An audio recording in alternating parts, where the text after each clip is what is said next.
Welcome back to Dragon Ball Z Anime Review Part 3B. This time we're talking episodes 47 to 61. Now in these episodes there's about a handful of new characters. A good about 11 of them. About 4 new characters appear in this arc. Well, 4 good characters. You have the Great Elder. You have one Elder who later becomes a recurring character in the series. You have Dende, Nails. Yeah, these are the 4 good characters who make their debut in this very arc. In these episodes. Yes, and these episodes are also, in the final episode, is the debut of the Ginyu Force. A group of 5 individuals who are Frieza's. Basically, they're kind of like his Black Ops team. That's basically like what they are because they do assassinations here and there. And they've been brought there to Namek to deal with Vegeta and whoever else is in Frieza's way from getting his Dragon Balls. Also, for some reason, I have no idea why the dub did this. I think this was a slight error in the dub's part, and I'm surprised Funimation never fixed this part. You see, at one point, Frieza, who was a guy, was one point referred to as her. I don't know why. I know that Frieza is voiced by a woman, but you don't really need to have Frieza basically referred to as her, just like Frieza is a guy. Matter of fact, King Cold, Frieza's father, referred to him as his son. Not his daughter, his son. And we have some interesting things happen in this episode. These episodes also had the deaths of 2 characters. Yep, we see the death of 2 characters in these episodes. Yes, first it's Dodoria. Yeah, he's killed by Vegeta pretty easily after a quick battle. Yeah. Now, this episode started off basically with Gohan and Krillin going to a village which has Dragon Balls. See, the Dragon Balls first time, these things are about this big. And, of course, they see the Frieza already got 4 of them. And, well, this whole village, except for Dende, gets killed. So, Gohan steps in, basically beats up Dodoria, basically knocks him around, takes Dende, and they fly off. Yep. Yeah, it's also really in this episode that the Namekians do not eat. All they have is water, and they're done. Yep, they're done. After just a sip of water. I'm like, really? That could explain why their teeth look so good. It's possible, yes. Of course, you reveal this basically when Krill and Gohan bring back Dende to, well, Bulma's mini house. And here's the thing, Bulma's actually a pretty good cook.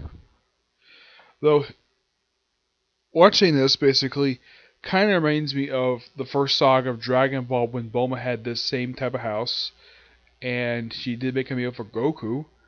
It's very similar, but it's not just 2 people this time. It's actually more like 4. Yep. So, basically, in the case of Krill, now there's about a couple different plots happening here. Well, Frieza's he doesn't do very much in these episodes. He does get angry. He does shoot his energy that you see the first time you see him actually use actual energy in these episodes. You also see him outside of his chair. Here's something that's never explained. Why does he need a hover chair for? He can walk around perfectly fine. Yeah, this is something that's never explained in the show of why he had it.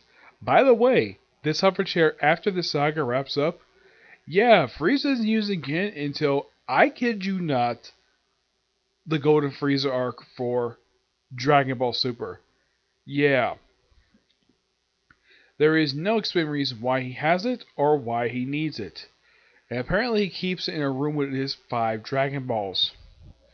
Vegeta, of course, well, after killing Dodoria, gets a fight with Zarbon, fights him, basically easily beats the crap out of him, until he transforms into this hideous creature.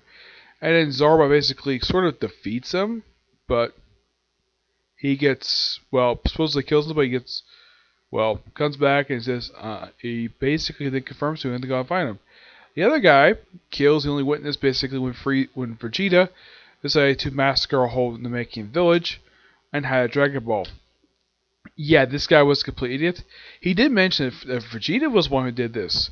He forgot to ask him, where's the Dragon Ball? Yeah. Freeze himself points out, okay, you find out Vegeta basically was in this village. Did you find a Dragon Ball? No? You die. Yep. We see Freeze the first time killing a subordinate. Not the first time or last time, basically, that he did this, but he'll continue doing this. And then, when Vegeta gets captured by Zarbon, he's basically taken to a healing chamber. He's there for a brief period of time. He breaks out, creates a whole ship, makes everyone think he's gone away, and then he runs off, runs to the room with the Dragon Balls. He's like, I need distraction to get out of here. So, what does he do? Destroy the main power core, of course.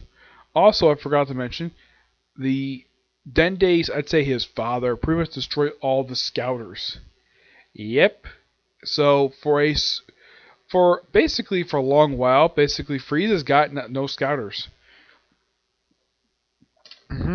Yep.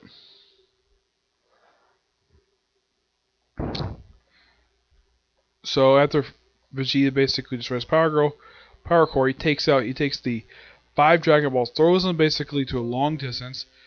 And of course, he also makes a lot of explosions happen while he gets away, and Zarbon goes look for him. And of course, he finds Dragon Balls perfectly fine, and he goes searching for the last 2. And while flying there, he basically finds Krillin and Gohan. Well, Krillin anyways. And Zarbon follows him right to Bulma.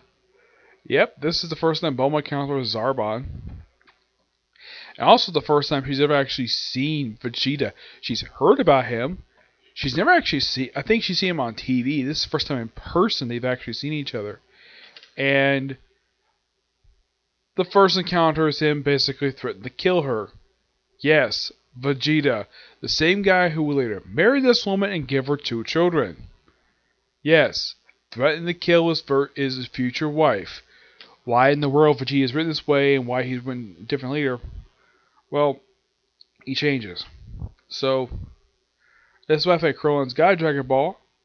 He got it from the basically Krillin and Dende flew over to the Great Elder's place, and after basically Krillin explaining exactly what him, Gohan, Bulma are doing there, Guru, the Great Elder, agrees with basically his plan, gives him his Dragon Ball. Of course, he flies back with Dende. Well, Dende basically stays there while Krillin goes to get Gohan. They unlock his power after he unlocked his own. Of course, we also get a chance to see for the first time in the series of how Piccolo was created. Yeah, because it was mentioned that he basically broke out of his sleep. You see sort of in detail. Apparently he was sleeping. And then the King Piccolo, basically burst out of the man's back. We also get a chance to see a little bit more fully of basically, well, of how Kami came to Earth. And we get basically built what Mr. Popo explained back at the start of this current arc, which is fine. Yeah, and of course, Guru was actually surprised to figure out that there was actually more Dragon Balls. Everyone on Namek, he was surprised to hear there was one on Earth. So, sees that Krillin's basically a good pure heart person. Locks sleep power, gets stronger, and he flies out because counts of Vegeta. Vegeta has his rematch with Zarbon, and Zarbon transforms again, and he proceeds to kill him. Right in front of Bulma and Krillin. He takes the Dragon Ball from Krillin. Of course, Gohan decides to fly off and go get the Dragon Ball Vegeta left behind. Finds it pretty easily thanks to Dragon Radar. And he has to hide because he senses Vegeta. And Vegeta, of course, well, realizes Gohan. He doesn't know his name's Gohan. First it was Kakarot's son. And he sees the Dragon Radar, doesn't know what the heck it is. Oh yeah, he says he won't kill him, but he will in fact beat him up. Yep, he flies up, doesn't see the Dragon Balls right near him because he would just walk over 2 feet and see there's a Dragon Ball. Excuse me, yeah. Then pretty much he goes over, like, yeah, I got 6 months, I gotta find my last one. And he doesn't find it. He gets like so happy, man. He goes to the cave where look up Bulma basically packed up and moved someplace else. So Vegeta destroys the cave, and of course Bulma's basically on like inside of a cliff thing. And we have her subplot here, which lasts for like one episode, which has her go retrieving the Dragon Ball after accidentally got away from her thanks to Frieza's little rampage. Excuse me. Across the whole planet. So she goes down in her submarine. Yellow submarine. No, yeah, so I think of submarine. I think of the yellow submarine from the Beatles. So she goes down, finds a dragon ball after basically spooking away what looks like a sea dragon, and finds the dragon ball. Well, first basically she thinks, oh yeah, look at this, a pearl. Pulls it. Apparently it's like a plunger. So she goes down, and apparently the dragon ball's with a bunch of like other pearls. But it turns out these are not pearls. These are actually eggs containing little crabs. Yeah, this is back of a giant crab. So Bulma takes Dragon Ball, goes back to the surface. Apparently she forgot to put away her robot.